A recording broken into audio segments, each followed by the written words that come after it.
Moving on to television, we hyped it up, and it is the best thing out on television right now. That is a comedy on Peacock. Bupkis has And the best released thing on a with Edie weekly Falco. basis. And the best thing with Edie Falco, yeah, for sure. It is Pete Davidson playing Pete Davidson. Simply put. Yeah. I have loved the They're- cameos that people have been sharing. I don't think it's appropriate to share a lot of the other jokes that they have in there. But dude, freaking Joe Pesci is back. When he came back for The Irishman, that was one thing. But he was playing a subdued dude in The Irishman. To come back here and be that Joe Pesci who can just stare at you. And if you do something wrong, you know he's going to wring your neck like Homer Simpson. That is the Joe Pesci I've been missing. And who would have thought that it would have been this guy to bring him back?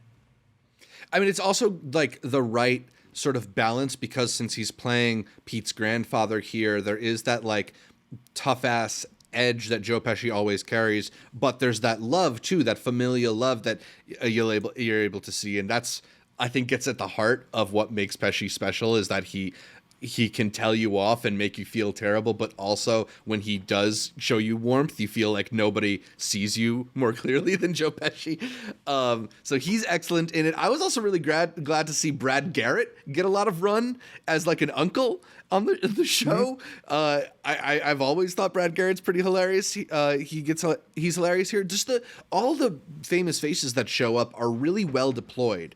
I feel like beyond just. Like the various cameos that I don't think we want to spoil, but also Pete playing Pete, not playing like a guy who's named something, but we all know it's Pete. He's literally named Pete Davidson. He's literally the celebrity. His mom says, "I'm the Queen of Staten Island." That was raw. That was kind of raw.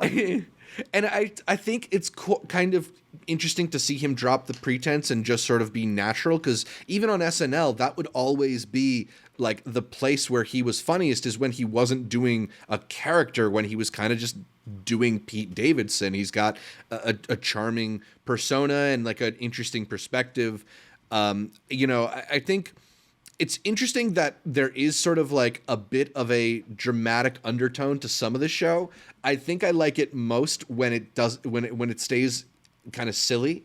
Although like, the sweetness is nice, like it feels appropriate, but it's the silliness that really makes the show work best for me. I agree, but I like that he's almost venting, especially when he's got certain people he comes in and they're reenacting a talk that they had. I like seeing that. Mulaney almost in particular. Yeah, it's fantastic. So I would highly recommend this one. I think it's hilarious. Went through the whole season, and I hope to do a season 2.